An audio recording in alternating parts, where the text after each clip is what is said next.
Avez-vous déjà imaginé perdre tout votre investissement sur une panne fulgurante?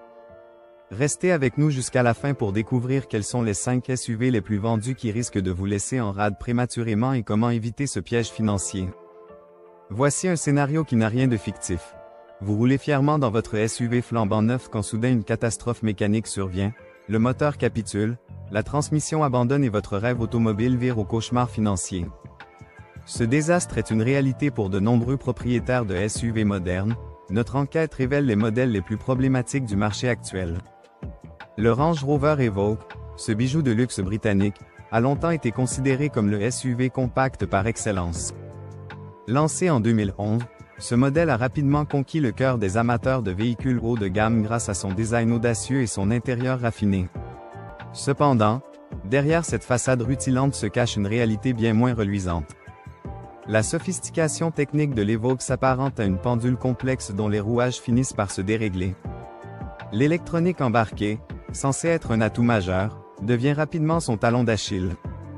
Le système multimédia, sujet à des dysfonctionnements fréquents, oscille entre bugs d'affichage et pannes complètes. Les capteurs essentiels à la conduite montrent des signes de faiblesse précoce, transformant l'expérience de conduite en un parcours semé d'embûches. La transmission automatique, vantée comme un gage de confort, s'avère être un maillon faible. Des à-coups intempestifs et des passages de rapport erratiques ont été constatés sur des véhicules ayant à peine atteint les 30 000 km. Les suspensions pilotées et la direction, éléments sophistiqués promettant une conduite exceptionnelle, se muent en source de problèmes récurrents et coûteux. En milieu urbain, le turbo et le filtre à particules, FAP, deviennent de véritables points noirs. Soumis à des contraintes thermiques importantes, le turbo montre des signes de fatigue prématurée, le FAP s'encrasse rapidement et nécessite des régénérations fréquentes qui, mal exécutées, peuvent mener à son remplacement onéreux. Si vous appréciez notre analyse détaillée des SUV à problème, n'oubliez pas de vous abonner à notre chaîne et d'activer la cloche pour ne manquer aucune de nos enquêtes automobiles qui pourraient vous éviter de graves erreurs d'achat. Ces défaillances ont un impact direct sur la valeur résiduelle de l'Evoque. Sur le marché de l'occasion, les exemplaires à fort kilométrage voient leur cote chuter drastiquement, surpassant la dépréciation des SUV concurrents réputés plus fiables.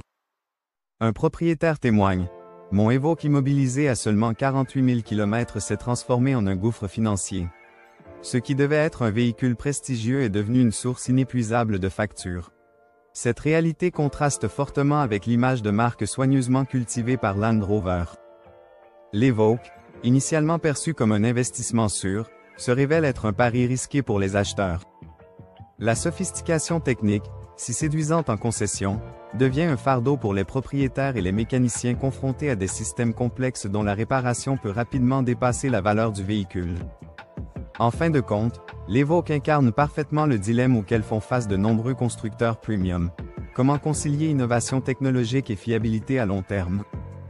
Pour l'instant, il semble que Land Rover n'ait pas encore trouvé la réponse à cette épineuse question, laissant les propriétaires aux prises avec un véhicule aussi séduisant que problématique. Passons maintenant du luxe britannique à l'ingénierie française. Peugeot, fier de son innovation avec les moteurs PureTech, fait face à un paradoxe troublant: plus ses moteurs sont sophistiqués, moins ils semblent fiables. Comment expliquer ce phénomène qui touche particulièrement les SUV 3008 et 2008, pourtant PLE accent aigu bicité par le public français? Le cœur du problème réside dans le moteur 1.2 L PureTech, un courageux petit bloc aux ambitions démesurées qui s'est rapidement transformé en cauchemar pour de nombreux propriétaires. Ce moteur, conçu pour offrir performance et économie, souffre d'une consommation d'huile excessive qui défie l'entendement. Certains conducteurs rapportent une consommation allant jusqu'à 0,5% du volume de carburant en huile, une gourmandise mécanique qui entraîne des problèmes bien avant les intervalles d'entretien recommandés. L'innovation de la courroie humide, censée révolutionner le fonctionnement des SUV compacts, s'est avérée être un talon d'Achille pour Peugeot. Des bulletins techniques du constructeur ont révélé des casses en série de courroies de distribution, transformant cette avancée technologique en véritable calvaire pour les propriétaires. L'encrassement de l'injection complète ce tableau peu reluisant. Ce problème, particulièrement prégnant lors des trajets courts en ville, affecte considérablement les performances des moteurs PureTech, créant un cycle vicieux de dysfonctionnement exacerbé par la consommation d'huile excessive.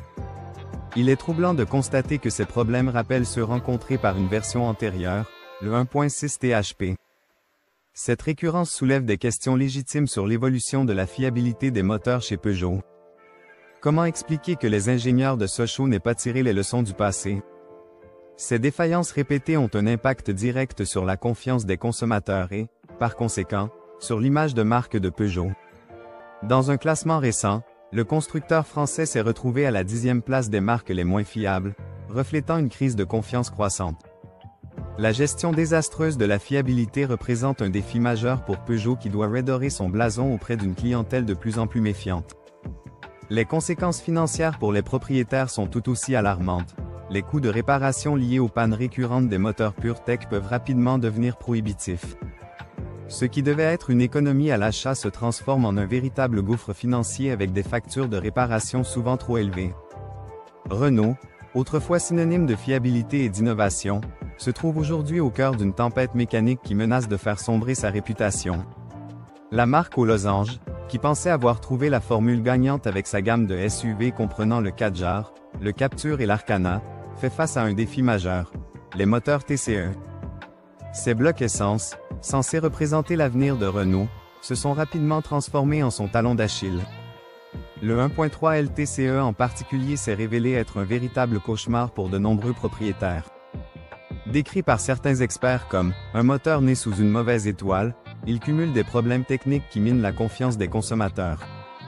Les principaux soucis de ce moteur incluent une consommation d'huile anormalement élevée, obligeant les conducteurs à faire des appoints aussi fréquemment que leur plein d'essence, une distribution par chaîne défaillante, initialement présentée comme une avancée technologique mais source de casses récurrentes, et des bobines d'allumage et des injecteurs fragiles entraînant des coûts de maintenance élevés. Cette situation ubuesque n'est pas sans rappeler les déboires d'autres constructeurs ayant connu des problèmes similaires par le passé. Face à ces critiques, Renault a tenté de réagir en introduisant une nouvelle génération de moteurs, le 1.3 TCE. Malheureusement, si certaines améliorations ont été apportées, ce bloc n'a pas complètement résolu les problèmes de fiabilité de son prédécesseur. Les consommateurs restent sceptiques, échaudés par les expériences passées.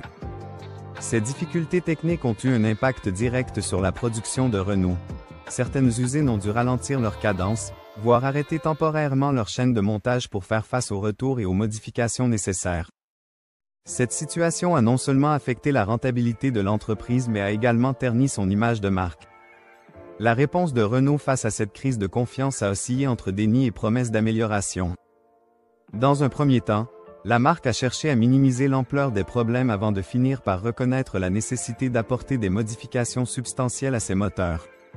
Cependant, ces efforts tardifs n'ont pas suffi à restaurer pleinement la confiance des consommateurs. Le Nissan Qashqai, autrefois pionnier révolutionnaire des SUV compacts, est aujourd'hui devenu un héros déchu de l'industrie automobile.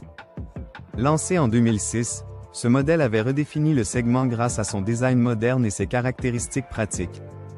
Cependant, sa réputation de fiabilité s'est considérablement érodée au fil des années, victime de problèmes récurrents qui ont terni l'image de marque de Nissan. Au cœur de cette descente aux enfers se trouve le moteur 1.2 DGT, fruit de l'alliance Renault-Nissan. Ce bloc, censé incarner l'innovation technologique, s'est révélé être un véritable talon d'Achille pour le Qashqai. La surconsommation d'huile et les défaillances de la chaîne de distribution ont transformé ce qui devait être un avantage technique en un cauchemar financier pour de nombreux propriétaires. L'obsolescence programmée ne connaît pas de frontières, pas même celle du luxe. Comment Jaguar, fleuron de l'automobile britannique, a-t-il pu concevoir des SUV aussi peu fiables? Plongeons dans les entrailles de l'E-Pace et du F-Pace pour comprendre ce qui cloche chez ces félins capricieux. Jaguar, marque emblématique du luxe automobile britannique, a fait une entrée tardive mais ambitieuse sur le marché des SUV avec ses modèles E-Pace et F-Pace.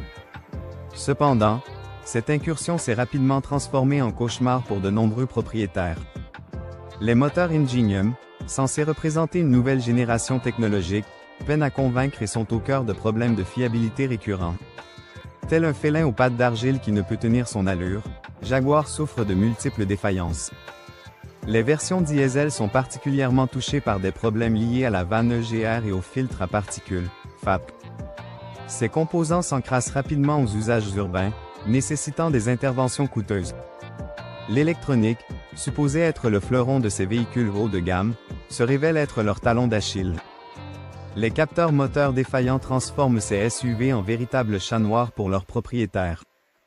L'évolution de l'industrie automobile moderne semble avoir pris une direction préoccupante. La course effrénée à l'innovation technologique et au design attrayant a manifestement relégué la fiabilité au second plan, et les SUV, stars incontestées du marché, n'échappent pas à cette tendance alarmante. Des études récentes montrent que ces véhicules imposants sont généralement moins fiables que d'autres segments, principalement en raison de leur poids conséquent et de la complexité de leurs systèmes embarqués.